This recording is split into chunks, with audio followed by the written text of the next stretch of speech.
Reka dusome ijambo ry'Imana muri Matayo igice cya 5 turera ku murongo wa 17.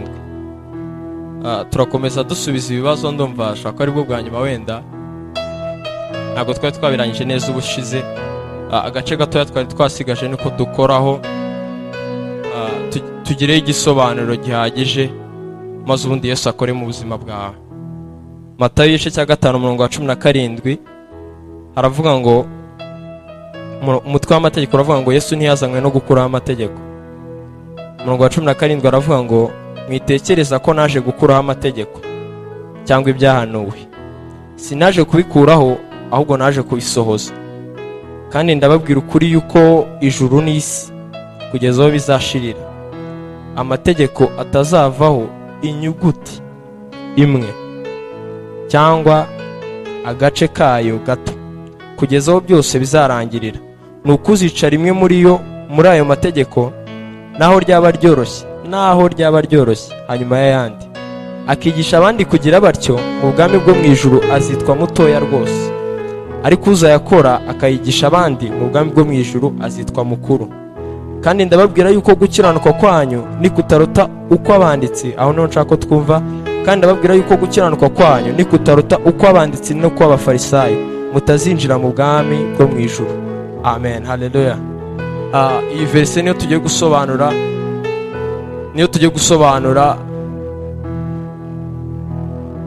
dusenga abasoje. Haleluya. Dusomye ijambo ry'Imana. Yesu yabwiye abantu ababwira ngo nimwishuke cyangwa se nimwumve misiyo yanjye nabi. Ntago naje gukuraho amategeko. Yabivuze mu magambo akomeye, n'ijuru n'isi kugeza aho bizashirira. Ntabwo yavuze sentence imwe, ahubwo yavuze n'agace gatoya kanyuguti kamwe ntago kazavaho. Haleluya. Uraza kunyihanganira. Yesu ababwira gutyo, arababwira ngo nta gace na gato naje kuvana ku mategeko. Noneho bikahita biduteza ikibazo. Tubona byinshi mu isezerano rya kera mu mategeko birimo twebwe tudakora. Mainly icyo nicyo kibazo. Kandi Yesu yaravuze ngo niwica na gake, ubwo kakandi uwica nyine, niwica nako yose uzaba uyishe. Haleluya. Nicyo twaje gusobanura. Gusa narababwiye mainly cyane uko ibintu bisa bitandukanye nuko bisobanura. Haleluya. Uko ibintu bisa bitandukanye nuko bisobanura. Niyo mpamvu nshobora kubabwira ngo reka dusenge Imana izibane natwe, nzi neza ko Imana iri hano. Haleluya. Uko ibintu bisa bitandukanye nuko bisobanura. Reka dusome gatoya hasi amagambo Yesu yongeye kuri ibyo, biratuma dusobanukirwa twese. Aravuga ngo, mwumvise ko abakera babwiwe ngo ntukice, uwica akwiriye guhanwa n'abacamanza. Ariko njyeweho, ariko muzi akamaro k'ijambo ariko. Abana b'iki gihe benshi ntago bazi Ikinyarwanda wenda. Ariko nkubwiye ngo wenda urugero, ndaguha imodoka ariko, nukuvuga ko ibyo mbanje kuvuga, ibyo ngiye gukurikizaho hari ibyo ngiye guhinduramo. Haleluya. Nkubwiye ngo nzakwishyura minerivare ariko maybe, ariko wenda ugomba kumbera umukozi, ibintu nk'ibyo. Mbajye gushyiraho condition irenze kuba gusa nzakwishyura minerivare. Kadukomeze murashobora kubyumva. Ariko njyeweho ndababwira yuko umuntu wese urakarira mwene se akwiriye guhanwa n'abacamanza.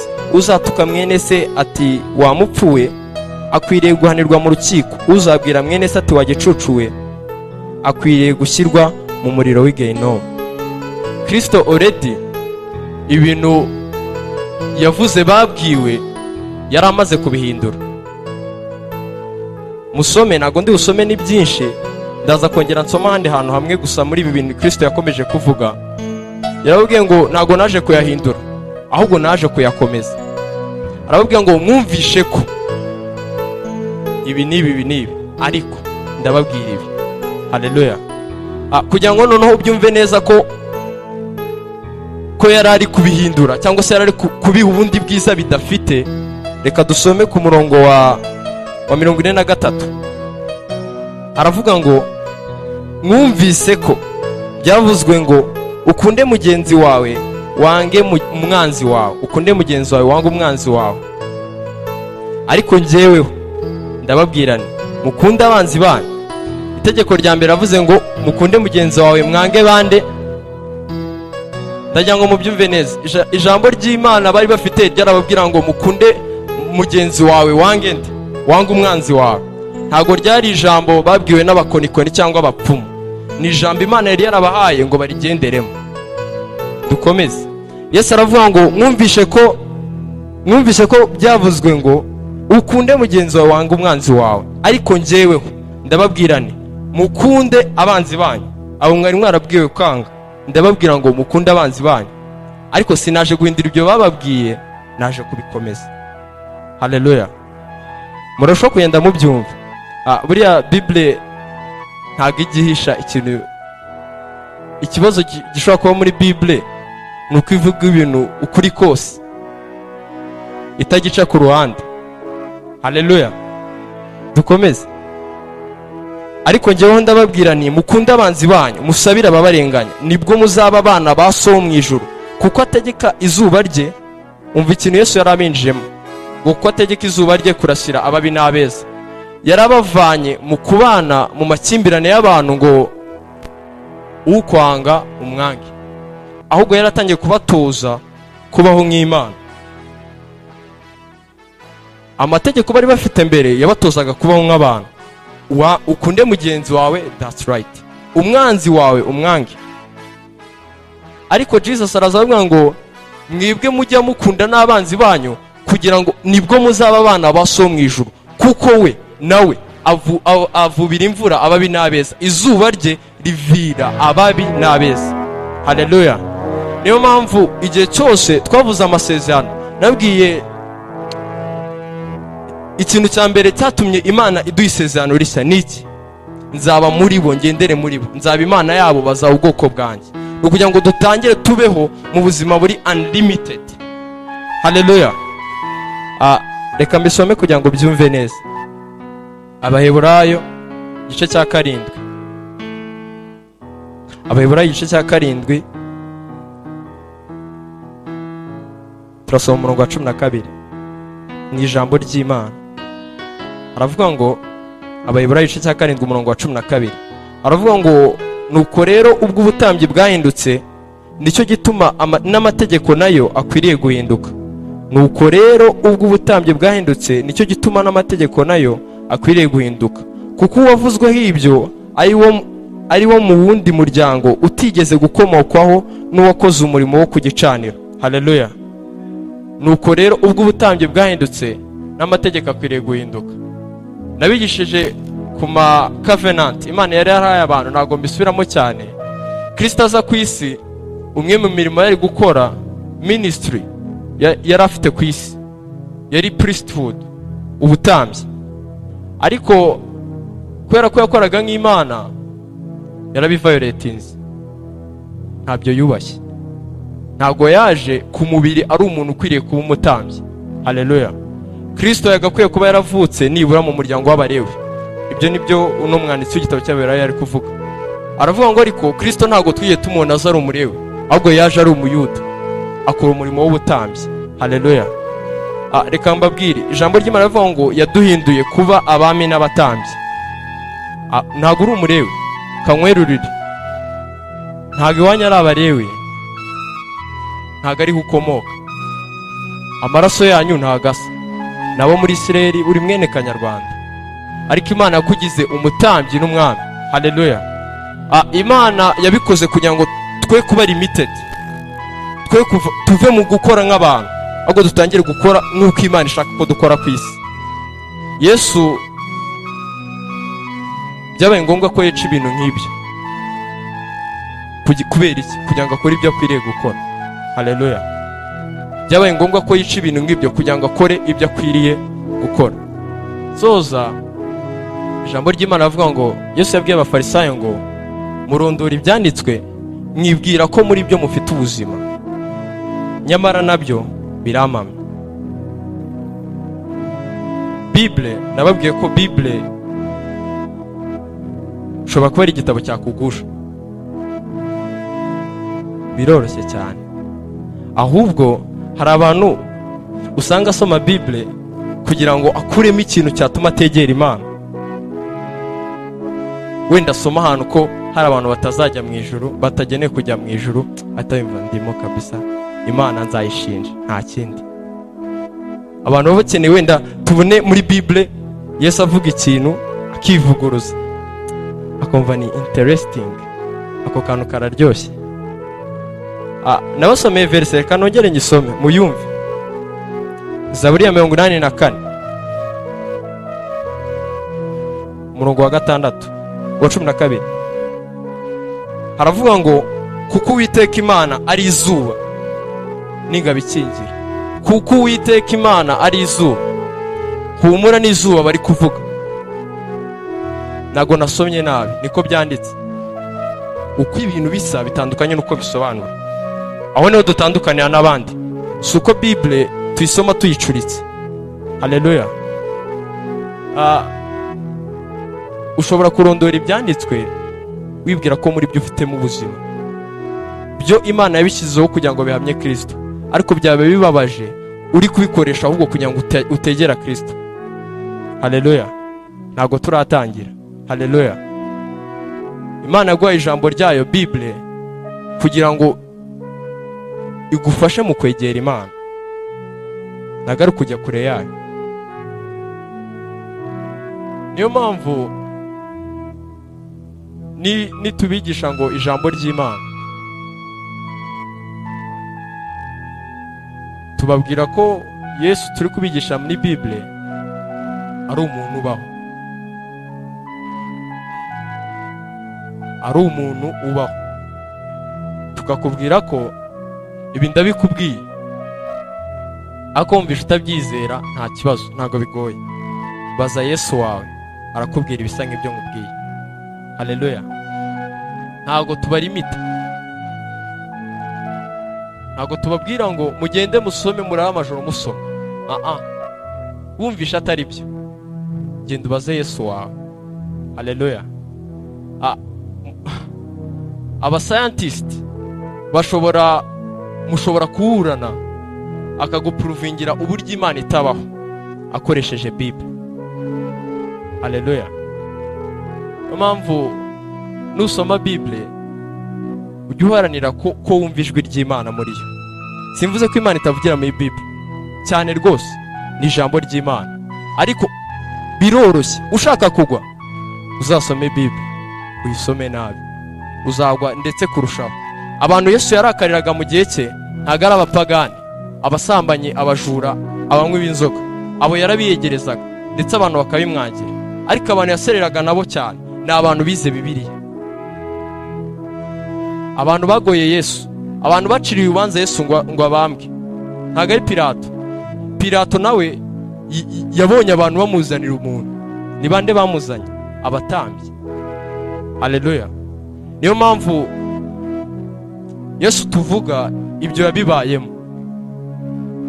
Iyo rero utangiye kudeviya uva mu murongo, ushaka kwishyiraho ibindi bintu ugomba kugenderamo, ushaka kwihangira ukundi gukiranuka kwawe, Yesu nta na rimwe abyishimira.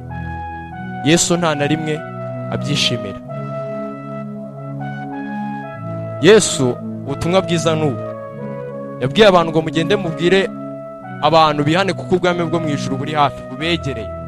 Mukiza abarwaye, muzura abapfuye. Ntabwo yababwiye ngo muzajya mugenda mubaze ngo uno muntu yapfuye ari ubushake bw'Imana cyangwa no. Ubutumwa bwiza n'ubu. Yesu aragukunda, ni umucyo, nta mwijima na muke yishimira kuba mu buzima bwawe. Indwara, akababaro kose, agahinda kose, gutsindwa kose, ntago yishimira ko biba mu buzima bwawe. Uwo niyo Yesu tuvuga. Ntago ari umuntu tuzakubwira ngo usoma mu bitabo, no. Mwemere gusa, uratangira umubone. Usohoke muri sine umubone mugendana, umubone. haleluya. Iyo uvuga Imana imeze gutyo vraiment biraryoha, haleluya. Uvuganira umuntu w'umunyantege nke biragora, ariko ntago twaje kugira ngo tuvugire Imana kurusha uko yavuga, haleluya. Kuko umuhuza w'abantu n'Imana ari Kristo, ariko se bamwumva bate ntawe wababwirije? Nicyo dukora, tubumvisha Kristo, ibyo birahagije, ugahura n'Imana. Niki nshaka gusorezaho, ubutumwa bwiza tukuzaniye. Nasanze Kristo ntabwo yabwiye abantu ngo mugende muhindura abantu bose bo mu bahanga bakizwe. Navuze ngo mugende mu mahanga yose mubahindure abigishwa. Nasanze twari twarakoze amakosa, twaharaniraga ko mukizwa, nyamara sibyo. Yesu yashatse ko muba abigishwa be, haleluya. Kuva uyu munsi ndashaka ko wakira Yesu mu buzima bwawe, haleluya. Umucyo w'Imana ukaza mu buzima bwawe. Yesu ntabwo yarananiwe kuvuga ngo babwire bihane gusa. Ibihane kuko ubwami bw'Imana bubegereye. Bisobanuye iki? Nagaruka kukubwira ngo wihane kuko ubwami bw'Imana buje iteka rigiye gucirirwa abapagani ngo bapfe. Ntabwo ari cyo bisobanura. Ahubwo kizwa kuko ubwami bw'Imana bukwegereye ngo bugutabare mu buzima bwawe, utangire bubane nawe, haleluya. Nubwo ubwami bw'Imana nabazaniye. Paulo abwira Timoteyo aramubwira ngo mwana wanjye, ubuntu bw'Imana bubane nawe. Imana nkorera nkurikije ba sogokuruza banjye, haleluya. Buriya iyo Paulo abwira abaroma ngo mu minsi mike Imana izamenagurira Satani munsi y'ibirenge byanyu, mutekereze Paulo hano yarageze. Iyo twabanye n'abagabo nk'abo rero, ukaba mu bwami Paulo abamo, bituma utagira ubwoba. Nuwo Yesu nakuzaniye. Ufite ikibazo mu buzima bwawe araza kigukemurire. Niyo mpamvu ntago yaje kugira ngo akore parti z'ubuzima bwawe zimwe, arashaka ko umuha ubuzima bwawe bwose, haleluya. Mu muryango wawe, mu bibazo ufite byose, riri icyerekana ko igihe cy'Imana cyo gukora kw'Imana gisoye, ntago ari uko musenga, nuko mwibagiwe Imana, haleluya. Muri Zaburi ijambo ry'Imana bavuga ngo igihe cyo gukora k'Uwiteka kirasoye kuko baretse amategeko ye. Imana impamvu ije kugutabara nuko nyine ukwiriye gutabarwa. Yesu aragukunda ku rugero Satani ntago yababaza Yesu, ntago yamushobora, ariko we wamushobora, washobora Yesu. Tuzajya mu ijuru gukora iki? Mu bukwe bwacu n'Imana. Imana igukunda ku rugero rwo kwishyira ko muzakora ubukwe.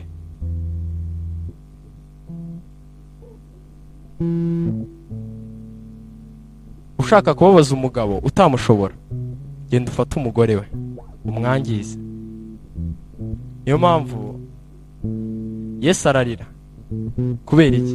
Ngo kubera Blaise muri no minsi afite ibibazo, Blaise no munsi yaranyanze, Blaise muri no minsi abwira Yohana ubwira Befeso ngo ndabibashimira imirimo mwakoze ni myiza, ariko kimwe cyo mwaretse urukundo rwanyu rwa mbere. Hejuru y'urukundo data mukunda akeneye urukundo rwawe. Uwo niwe Yesu tubabwira. Ntago ari ibintu byo kwirirwa ngo musenga, ntago ari ibyo twabazaniye. Twabazaniye Yesu ukeneye kuba mu buzima bwawe, akaba muzima. Kuko ibi mbabwiye ushobora no guhura n'ikindi kibazo muri Bible, ariko umunsi nzakugeza kuri Yesu muvugana, uzajya ugira ikibazo muri Bible umubaze ko nasomye bino bimeze bite. Hano ubundi wari ushatse kuvuga ibiki? Kweri kitabirangije, washaka kuvuga iki? That's Jesus. Niyo mpamvu iterero rikiriho, nuko Yesu akiri kumwe natwe. Yavuze ngo ngiye mu ijuru nibyo, ariko dore ndi kumwe namwe kugeza ku mpera z'ibihe. Tugiye gusenga. Ntabwo ari ibintu byo kwinginga, ni ibintu byo kwakira. Narababwiye ntago Imana ishatse none akukizwa. Ntago Imana ari bwigishaka gukira indwara. Ntago Imana ari bwigishaka gutsinda muri class. Imana yarabishatse kera irabikora. Haleluya. Irabikora ibishyiraho. Ubuntu bwabyo buboneka mu buzima bwawe. Icyo uzakora uzabyakira cyangwa ubireke. Nudakizwa suko Imana itashatse kukizwa. Kurimbuka suko Imana yashatse ko abantu barimbuka. Ahubwo nuko batakira ibyo Imana yabahaye. Haleluya. Ndashaka ngo guhera no munsi wakire Kristo mu buzima bwawe. Utarakizwa umwakire, atangira umwami w'ubuzima bwawe. Utangire ugire umuntu wabwira ngo kora ibintu abantu batatekereza, abantu batashobora. Nugera mu nzira z'inzitane ahantu ubona nta wundi muntu musigaranye, uwo muntu ndi kuguha niwe muntu uzajya gufasha. Agakiza su gukorera Imana. Bino ntago ndi gukorera Imana, ndi kubakorera ibyo Imana yankoreye.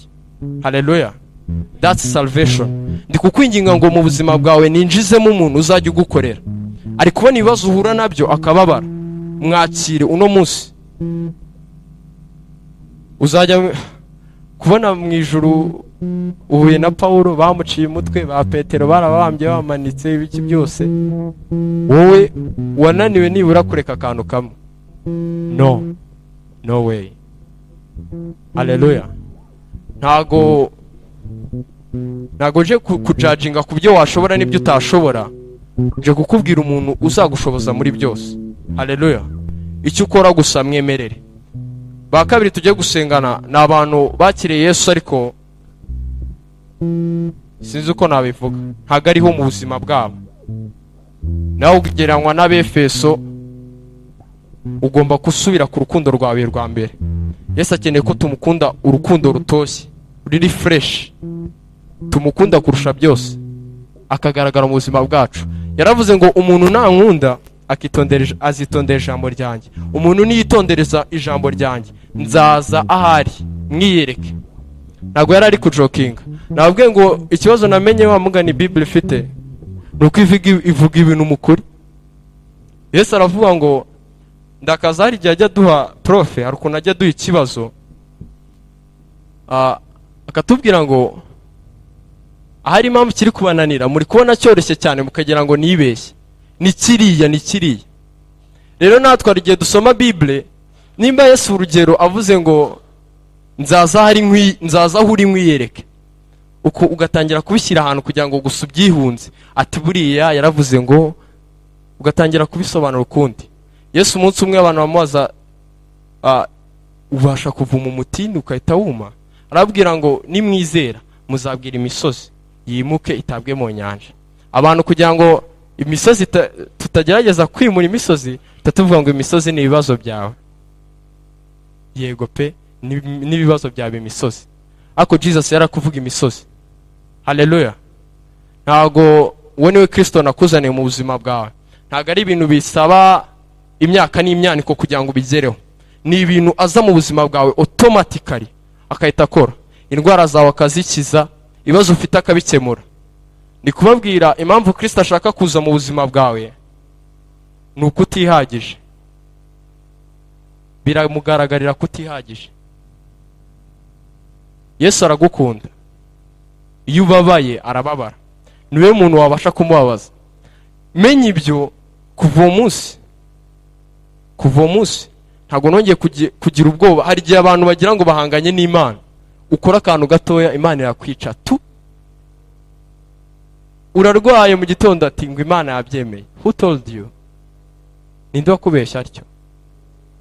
Imana ntago yaguteza agahinda, kuko umubabaro wawe ni umubabaro wayo, kuko yahisemo gukundana nawe. Nta kundi yabigenza. Nayo igomba kugukunda kuko ari urukundo. Haleluya. Tugiye gusenga iryo sengesho. Wakira Yesu mu buzima bwawe, umuhe umutima wawe, umubwire ati Yesu ndagukunda, ibyo birahagije, nawe ibindi azabyikorera. Haleluya.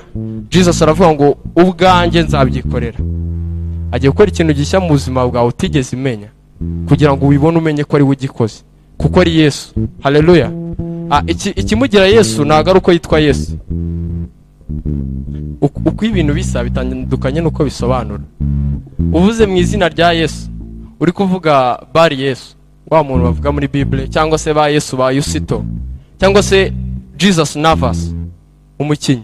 Uruva mu izina rya Yesu ari uri kuvuga. in the name of Jesus, nervous, nta kintu cyaba. Ikigira Jesus Jesus ntago ari izina, nuko ariho, ni muzima. Haleluya. Tubivuga tubihaye meaning nzima, akaza mu buzima bwawe. Nta zindi mbaraga dufite. Nituvuga ngo muzima uri misozi, ntago ndije cyane, si usubibona. N'amabuye nshobora kutayashobora, ariko nuko tuzi Jesus waje muri twebwe. Swe tukiriho, ntago ari twe tukiriho, twapfanye nawe tuzukana nawe, turareka gakorera muri twebwe. Niyo mpamvu iyo umbona nkabona uri kubona nkaho ndi gukora ibintu by'abantu, numva ko harimo ikibazo, kuko namenye ko Kristo ari gukorera muri njyewe. Iyo mbonye uri kubona nkaho nakoze ibintu bimeze nk'iby'abantu, numva harimo ikibazo, ko napfanye na Kristo akaba ari we uriho muri njyewe, nazukanye nawe abaho muri njyewe. None abantu bari kubona ndi gukora ibintu bisa nk'umuzimu wanjye, umuntu wapfuye, ndababara. Wero no munsi wakire Kristo mu buzima bwawe, akubera umufasha muri byose. Ntago dukeneye kukubwira ibintu byinshi kugira ngo akore mu buzima bwawe, arahagije kugira ngo akore. Frank no washimye Imana aravuga ngo a second is enough for God to change things. Imana isegonda cyangwa se igihe gitoya kirayihagije kugira ngo uhindure ibintu byinshi mu buzima bwawe. Tugiye gusenga, ubwire Yesu gusa ndagukunda, Yesu ndagukunda, icyo kirahagije. Umubwire amagambo y'urukundo, uri kumubwira ibintu nyene. No, tell him you love him, it's enough. Haleluya. Kuko aragukunda, nta kintu yakwima. Nese niba umwana wanyu atabaka umugati ngo mumuhe ibuye, murumva Jesus ugukunda gutyo wagupfiriye, ako kantu gatari ko azakwima? No way, ntago byakunda. Maguruke dusenge Imana. Wakire Yesu mu buzima bwawe, umureke agushoboze. Ibintu byose ukora wumva bitamushimisha, ubireke. Simple, ubireke. Kubireka nibikunanira, humura, ufite umugabo. Iyo umugore we n'ikibazo arira umugabo, genda umurire umugati byanze. Ubu ni wambeshye ko bya bintu biri kunanira bimeze bite? Icyo nzi ni kimwe, nubwo binanira ndagukunda. Yesu nubwo mbona kubeshya biri kuza, icyo nzi ni kimwe, ndagukunda. Kandi amaherezo nzagera mu bwami bwawe mbe ubuzima waneguriye. Haleluya. Ikimbere n'urukundo, si ibyo dukorera Yesu. Suko nabwirije kugira ngo mumumenye, naga aricyo nza nitwaje imbere ya Yesu. Nibyo twabavanyemo, nta mategeko tukirimo. Icyo twinjiye mu bumana, urukundo rw'Imana. Twinjiye mu muryango w'Imana, dutegereje kuzajya mu ijuru, mu bukwe bwande bwacu n'Imana. Haleluya. Niyo mpamvu ubwo buzima bwakire mu buzima bwawe mu izina rya Yesu, mu izina rya Yesu Kristo.